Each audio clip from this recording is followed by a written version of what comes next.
My family skipped my wedding to attend my brother's engagement party on the same day. Then I found out they had been planning it for months. The DJ was playing Signed, Sealed, Delivered, and Ethan's aunt was trying to teach me the electric slide when I looked to my left and saw them again. 3 rows of chairs, white satin bows tied perfectly, the way I had insisted when we were setting up yesterday. Little cards that said reserved for family in gold calligraphy that I would hand-lettered myself because the printer quoted us $300 and I couldn't justify the cost. Every single seat empty. I had checked during the ceremony, turned my head just slightly during the vows, enough to see the empty rows without making it obvious, checked again during cocktail hour when I was supposed to be mingling, caught myself staring at those chairs while Ethan's cousin was mid-sentence about something I couldn't hear over the ringing in my ears. And now, 2 hours into the reception, they were still empty. My mom, my dad, my brother Tyler, my childhood best friend Brianna, who was supposed to be standing next to me in a lavender dress we had picked out together 6 months ago, before she had texted 3 weeks ago saying she couldn't make it work. All of them, gone. Not stuck in traffic, not running late, not caught in some terrible accident that would at least explain why not one of them had called. Just gone. Ethan squeezed my hand. Breathe. I was breathing. I was also smiling. I was dancing. I was cutting the 3-tier vanilla and raspberry cake that I would taste tested 4 times to get right. I was taking photos with people whose names I had just learned that morning. I was laughing at his uncle's terrible jokes about marriage being like a workshop, where the husband works and the wife shops, jokes I had heard at every wedding I had ever been to. I was doing everything a bride is supposed to do on her wedding day. But my eyes kept drifting back to those empty chairs, and every time they did, something inside me cracked a little more. The venue coordinator, Angela, had pulled me aside during cocktail hour. "Your family's section," she had said quietly. "Do you want me to remove the reserved signs? Open those seats up?" "No," I had said too quickly. "They might still come." She had looked at me with this expression I couldn't read. Pity, maybe, or understanding. "Okay, but let me know if you change your mind." I didn't change my mind. I kept those signs up all night, like somehow that would make a difference. Like if I just believed hard enough, they would walk through the door with some reasonable explanation, and everything would make sense again. A woman from Ethan's side, someone's cousin I would met at the rehearsal dinner, leaned over during dinner. She was maybe 50, wearing a burgundy dress, and too much perfume. "Your family couldn't make it. They had something come up," I said. The lie smooth and practiced, because I had been rehearsing it all day in my head. "Oh no, I hope everything's okay. Nothing serious." "No, nothing serious. Just scheduling conflict. On your wedding day?" She looked genuinely confused, like the concept didn't make sense to her. Which, to be fair, it didn't make sense to me either. "Yeah. It is complicated." She opened her mouth like she wanted to ask more questions, then seemed to think better of it. Patted my hand instead. "Well, their loss. This is a beautiful wedding." "Thank you," I said, and excused myself to go check on something that didn't need checking. In the bathroom, I stood in front of the mirror and fixed my lipstick that didn't need fixing. My makeup artist had done her job too well. I still looked perfect. Like nothing was wrong. Like I wasn't standing at my own wedding reception, wondering why my mother couldn't be bothered to text me back. My phone was in the small clutch I had left at the head table. 17 missed calls when I had checked an hour ago.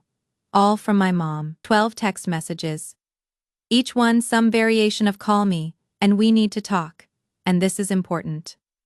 Not one of them said, "Congratulations." Not one acknowledged that today was my wedding day. Not one offered an explanation for why she wasn't here. I went back out to the reception. Ethan's mom, Patricia, pulled me onto the dance floor for a slow song. She was shorter than me, had to stand on her toes a little to hug me properly. "You doing okay, sweetheart?" she asked. "Yeah, I am good. You are allowed to not be good." I felt my throat tighten. "I know." "For what it is worth," she said. "We are glad you are part of our family. Officially." "Now," I nodded, because I couldn't speak without crying, and I had promised myself I wouldn't cry at my own wedding. Ethan's dad, Robert, cut in for the next song. spun me around and made a joke about how I had better take care of his son, or he would have to have words with me. Ethan's sister, Claire, hugged me and whispered, "You are family now. You know that, right? Like, actual family. Not the kind that bails on you." And I nodded, because what else could I do? These people, who I had known for less than 2 years, were showing up for me in ways my actual family never had. And somehow, that made the empty chairs hurt more. At 10:47 p.m., I escaped to the hallway outside the ballroom. The venue was an old estate house that had been converted into an event space. High ceilings, crown molding, the kind of place that cost more than I wanted to admit, but felt perfect the second we walked in. The hallway was quieter, just the muffled sound of music from inside, and my heels clicking on the marble floor. I pulled my phone out of the small clutch I had been ignoring all night. 23 missed calls now. All from my mom. 15 text messages. I scrolled through them. "Call me, Kendra. This is important. We need to talk about Tyler's party. Why aren't you answering? You are being unreasonable. Call me back now." Still, nothing about my wedding. Nothing asking how the ceremony went. Nothing acknowledging that today was supposed to be special. The last text was from 20 minutes ago. "I know you are upset, but this is bigger than your feelings." I stared at that message, read it 3 times. This is bigger than your feelings. On my wedding day, the day I had been planning for a year, the day I would save the dates for 12 months ago. The day that was supposed to be about me and Ethan and our future together. And according to my mother, my feelings about my family not showing up were less important than whatever was happening at Tyler's engagement party. Ethan found me there, sitting on the floor in my wedding dress, tulle spread out around me like a broken parachute. "Don't answer," he said quietly, sitting down next to me. "I have to. What if something's wrong, Kendra?" They chose not to come. Something's already wrong. My phone rang again. This time, it wasn't my mom. It was Maya, my cousin. The one person in my family who had texted that morning to say she was sorry, that she wished things were different. I answered, "Maya, Kendra." Her voice was shaky, music and voices in the background. The sound of a party. "I am so sorry. I am at Tyler's engagement thing, and you need to know what they are saying." "What do you mean?" "Your mom is telling people you scheduled your wedding on purpose to ruin Tyler's engagement party. That you have always been jealous of him, that you knew about his party, and booked your wedding anyway." I felt Ethan's hand on my back. "That is not Maya. I save the dates a year ago. Tyler announced his engagement 4 months ago." "How could I have? I know. I know. But she is." Maya's voice dropped lower. "She is convincing people. Brianna's backing her up. They are making you sound terrible." There was a pause, background noise. Then, Maya said, quieter, "Kendra, I saw your dad earlier. Before the party started, he was sitting in his car in the parking lot for like 20 minutes. I walked past to get something from my car and I saw him through the window. He had his phone out. He was typing something, a long message, it looked like. I thought maybe he was texting you, but then he just stopped, stared at it, and deleted the whole thing. Then he put his phone away and came inside." Her voice cracked. "I think he almost reached out to you, but he didn't. I couldn't breathe." My dad, sitting alone in a parking lot while my wedding was happening 3 hours away. Typing something to me, an apology maybe, or an explanation. Or just, "I am sorry I am not there," and then deciding it wasn't worth sending. Deciding Tyler's party mattered more than whatever he wanted to say to me. Deleting it and walking inside, and letting those chairs stay empty. "Send me proof," I said. My voice didn't sound like mine. "Of what Mom and Brianna are saying." "I want proof." "Are you sure? Send it." 2 minutes later, my phone buzzed. A voice memo. I pressed play. My mother's voice, clear and bright over the party noise. "She has always been difficult. Ever since Tyler was born, she has needed to be the center of attention. And now this, scheduling her wedding on the same day as her brother's engagement party." Someone murmured something I couldn't hear. "Oh, we tried to talk to her about it," my mom continued. "But you know Kendra, she makes everything about her. She even uninvited Brianna as her maid of honor, because Brianna was honest about the conflict. Brianna's voice then, that familiar laugh I had known since we were 7. I tried to be there for both of them, but Kendra made it impossible. She is not the person I thought she was. I stopped the recording. Ethan was reading over my shoulder. I didn't uninvite her, I whispered. She texted me that she couldn't come. She said Tyler needed her more. I know. And I sent save the dates a year ago. How could I have known Tyler would you couldn't have? My mom was calling again. Ethan took my phone, declined the call, and turned it off completely. Not tonight, he said. Tonight, you married me. Tonight, we are happy. Tomorrow, we deal with them. We went back to the reception. I danced with his grandmother. I threw my bouquet. I smiled for every photo. And when we left at midnight, in a shower of biodegradable confetti, and cheers from Ethan's family, I didn't look back at those empty chairs, but I couldn't stop thinking about them. Let me back up. 2 years before that night, I was living in a studio apartment in Austin, working as an admin assistant by day, and running a side business doing event consulting at night. Same commute every morning, same breakfast taco from the truck on the corner, same spreadsheets and phone calls and vendor negotiations. I was 28, and I had convinced myself that being busy was the same as being successful. My client roster was small but growing. Corporate events, mostly, product launches, team-building retreats, the occasional holiday party. I was good at it. Good at the details. Good at the backup plans. Good at staying calm when everything went wrong. That is what I did. I fixed things. It is what I had always done. I had been the fixer since I was 8 years old. Since the day Tyler was born and my parents brought him home from the hospital, and my mom said, "You are the big sister now. That means you help take care of him." I had taken that job seriously. Maybe too seriously. When Tyler was 16 and got caught cheating on a test, I am the one who went to the school with my parents. Tyler was too upset to face the teacher. I sat in that office and explained it was a misunderstanding, that he had been studying with friends and must have accidentally memorized their answers. The teacher didn't believe me. She had been teaching for 20 years. She knew what cheating looked like. But my parents looked at me like I was supposed to fix it, and Tyler looked at me like, of course I would, so I kept talking, kept explaining, kept making excuses until the teacher finally agreed to let him retake the test instead of getting an automatic 0. On the drive home, my mom said, "See, that is what family does. We protect each other." Tyler never said thank you. When he was 22, and called me at 2:47 a.m. from a police station 3 hours away, I got in my car. Dewey, his first one, he was crying, said he had made a mistake. Said he was scared, and he didn't want mom and dad to know because dad would be so disappointed. So I drove 3 hours in the middle of the night, bailed him out with money I had been saving for a down payment on a car, and drove him back to his apartment. He fell asleep in the passenger seat. I stayed awake, watching highway signs blur past, thinking about how I had just spent $800 and a night's sleep on someone who wouldn't do the same for me. 2 weeks later, he told our parents anyway. He needed money for a lawyer. My mom asked why I hadn't told her immediately. I said because Tyler asked me not to. She said I should have known better than to keep secrets from family. The pattern was clear. Tyler needed something. I provided it. Tyler messed up. I fixed it. And when I wanted something, my own life, my own space, my own choices, I was being selfish. By the time I moved to Austin, I had convinced myself I was done with all of that.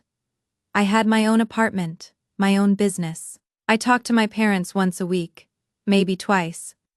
Saw them on holidays, kept Tyler at arm's length. That is what I did now. I fixed things for clients who paid me. People who appreciated it. I met Ethan at a networking event I had organized for a tech company. He was standing by the bar looking miserable, and when I walked past to check on the caterers, he said, "Do these things always involve this much small talk?" I turned around. Tall, dark hair, wearing a button-down that somehow looked both professional and comfortable. "Usually more," I said. "This one's actually pretty tame, terrifying." "You could leave," I tried. "My boss is watching," I laughed. We ended up talking for the rest of the night. Not networking talk, real talk. He told me about his work in software consulting, how he liked solving problems more than talking about them. I told him about my event business, how I had started it because I was tired of other people screwing up the details. "You are a fixer," he said. "I prefer solutions-oriented." Fancy way of saying fixer. 3 months later, we were dating. 6 months after that, we moved in together. A year after that, he proposed in our kitchen, while I was stressing about a client's last-minute venue change. "Hey," he said, putting his laptop down. "Marry me." I looked up from my phone. "What?" "Marry me. I have a ring on order, but it will not be here for another week, and I don't want to wait. So marry me." I said yes before he had finished the sentence. My family's reaction was complicated. My mom said congratulations, then immediately asked if we had set a date because Tyler was getting serious with his girlfriend and might need to plan something soon. My dad said he was happy for me. Tyler said cool and went back to scrolling on his phone. The difference between my family and Ethan's family was obvious from the start. His parents invited us to dinner and spent the whole night asking about our plans, our timeline, what we needed. His sister called me the next day just to say welcome to the family. My mom called to tell me I should wait at least a year to plan anything because you don't want to rush into things. We didn't wait. We found a venue we loved, a small ballroom with big windows that overlooked a lake. Booked it for the following October. Sent save the dates in November, almost a year in advance. Tyler got engaged 4 months before my wedding, posted it on social media with a long caption about finding his person. My mom called crying, said she was so happy, asked when they were thinking of having a party. 2 weeks later, she called again. "So Tyler and Jessica want to do an engagement party." "That is great," I said. I was making dinner, phone on speaker, trying to chop vegetables and listen at the same time. "They are thinking October." "Okay, the 15th.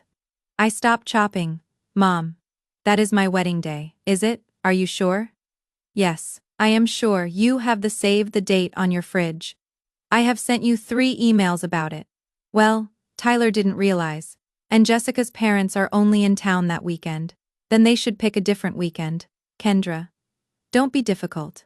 It is just an engagement party. Your wedding is all day. They are thinking late afternoon, cocktails and appetizers. It will not conflict. It is the same day. Family helps family." Honey, Tyler needs this, that phrase, family helps family. I had been hearing it my whole life. When Tyler needed help with his homework, and I had to tutor him instead of going to my friend's house. When Tyler needed money for a trip, and I had to loan him half my paycheck. When Tyler needed someone to cover his shift at my dad's shop, and I had to cancel my plans. Family helps family, which apparently meant I helped Tyler. "I am not changing my wedding date," I said. "No one's asking you to change it. We are just asking you to be understanding." Understanding of what? That Tyler's party is more important than my wedding. Don't be dramatic. You are still going to have your wedding, and you are still going to be there. "Of course we will be there," she said, in that tone that meant she had already decided she wouldn't be. I called Brianna that night. We had been best friends since 2nd grade. She was the person I had asked to be my maid of honor 6 months earlier, who had said yes immediately, and started Pinterest boards. "Did you hear about Tyler's thing?" I asked. "Yeah. Your mom texted me about it. It is the same day as my wedding." "I know." Long pause. "I don't know what to do." "You don't know what to do. It is Tyler's engagement. He is younger." "Neither do I, Brianna." "I know." But she sighed. "Your wedding's all day? The party's just a few hours. Maybe I could do both? It is 3 hours away. Right? Okay. Let me think about it." I wanted to say we had been planning this for months, that she had already said yes, that I had been there for her through everything, but I didn't. I just said, "Okay." 3 weeks before my wedding, she texted, "I cannot make it work." "I am sorry," I called her. It rang twice, went to voicemail. I called again, same thing. I texted, "Can we at least talk about this?" 3 hours later, there is nothing to talk about. I made my choice. I made my choice. Not I am sorry this is hard or I wish there was another way. Just I made my choice. I typed back. I understand. I didn't understand. I still don't. I didn't respond. What was there to say? The morning after my wedding, Ethan and I were in the hotel honeymoon suite. I had turned my phone back on and watched it explode. 47 missed calls, 32 texts, most from my mom, 0 congratulations.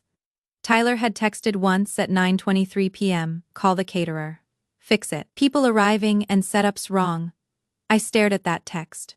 He wanted me to fix his caterer on the morning after my wedding. Who is his caterer? Ethan asked. Ramon. I introduced them. I called Ramon. Kendra. I was wondering when you had call. What is going on? Your mother's been difficult. Changed the menu 4 times. Added 23 guests without paying.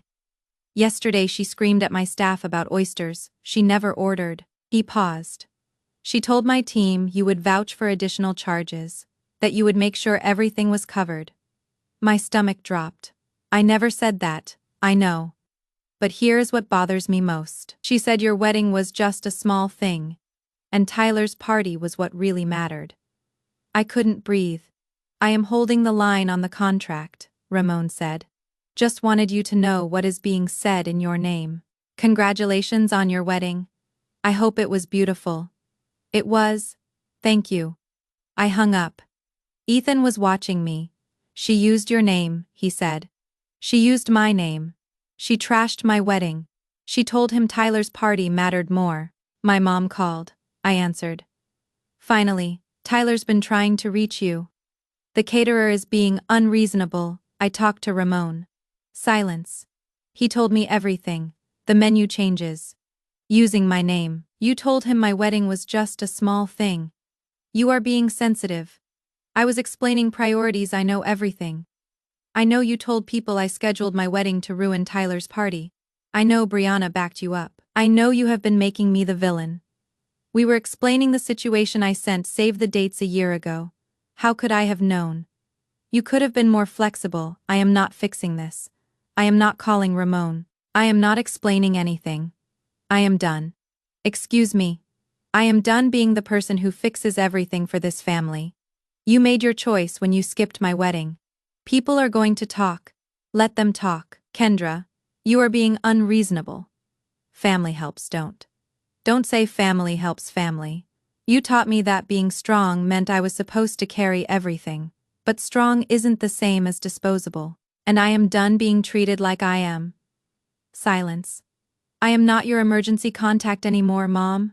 Find someone else. I hung up. Ethan pulled me into his arms. I didn't cry. I just stood there, feeling hollow and relieved at the same time. 2 days later, Maya called. Can we meet? I have something you need to see. We met at a coffee shop. She had her laptop out, looked like she hadn't slept. I need to show you something, she said. But once I do, you cannot unsee it. Show me screenshots, a group chat. Mom, Tyler, Brianna, family members, Tyler's party planning. The chat went back 5 months. The 17th of March, 2 days after Tyler announced his engagement. Tyler. What if we do the party the 15th of October? My stomach dropped. My wedding date. My mom. Isn't that Kendra's wedding? Tyler. Yeah. But people will pick what actually matters. I stared at that message. People will pick what actually matters. Not a mistake, deliberate. The 24th of March, Brianna, Kendra asked me if I had heard about the party.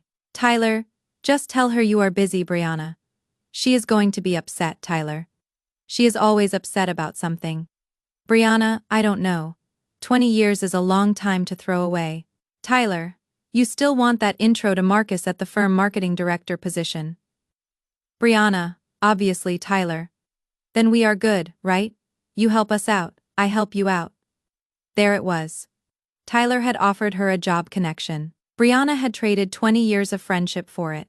The 15th of April, my mom. If Kendra makes this difficult, we will just say she scheduled it deliberately to ruin Tyler's party. Tyler, will people believe that? My mom, if we all say it?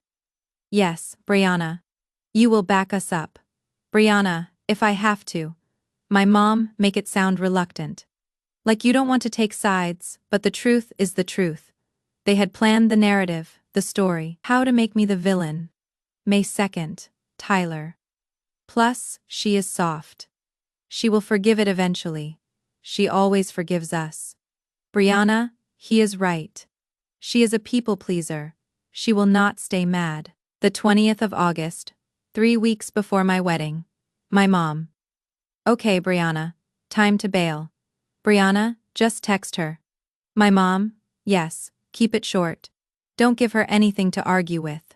The screenshot showed Brianna's text to me. I cannot make it work. I am sorry. The 14th of October, the day before my wedding. My mom, everyone clear on the story. Tyler, Kendra scheduled it deliberately. We tried to talk to her. Brianna, she gave me an ultimatum. My mom, it is protecting Tyler. That is what family does. I pushed the laptop away. Maya was crying. They planned it from the beginning, I whispered. I know, I am sorry. I took screenshots, sent them to myself, saved them and didn't do anything with them. Tyler, yeah. But people will pick what actually matters. My mom. If she complains, we will just say she booked it on purpose to ruin your engagement. Make her the difficult one. Brianna. She is soft. She will forgive it eventually. I scrolled through more messages. Planning. Strategy. How to frame the narrative. How to make sure the right people came to Tyler's party instead of my wedding. They planned this, I whispered. From the beginning, they planned to skip my wedding. I know. Maya's voice was quiet. I didn't know how to tell you, but you needed to see it. I took screenshots of the screenshots, sent them to myself, closed the laptop. Thank you, I said. I am sorry, I didn't. You told me now. That is what matters. I didn't post the screenshots, didn't send them to my family, just saved them in a folder on my phone and tried to move on. Then Tyler's fiancé posted a video, a montage of their party with the caption, "When your in-laws skip your engagement to go to a wedding, make it make sense." The comments filled up fast. People asking questions, some defending them, most calling out the tackiness. 2 days later, Tyler posted his response. A long caption about how I had always struggled with him getting attention and deliberately booked my wedding on his party date. Comments were split. Some believed him. Some asked why I would schedule a wedding a year in advance to ruin an engagement that hadn't happened yet. Then someone posted a screenshot, anonymous account. Tyler's message, "People will pick what matters." Tyler deleted it. It appeared again. Then it showed up on a wedding shaming group. 60,000 members, 400 comments in an hour. Tyler tried to get ahead of it. Posted. Someone is taking old messages out of context. More screenshots appeared. The full conversation. Tyler scheduling the party on my date. Mom planning the narrative. Brianna agreeing for a job connection. It spread. Wedding drama pages, Reddit, TikTok. The comments weren't split anymore. Tyler deleted everything. Made his account private too late. He texted me, "Tell them it is out of context. Fix this." I didn't respond. More texts. "You are really going to let them drag me? I know you have the full chat. Tell them it is not what it looks like. Kendra. Answer your phone. Fine. Be petty. This is ruining everything." I turned off my phone. 4 months later, my parents showed up at my office.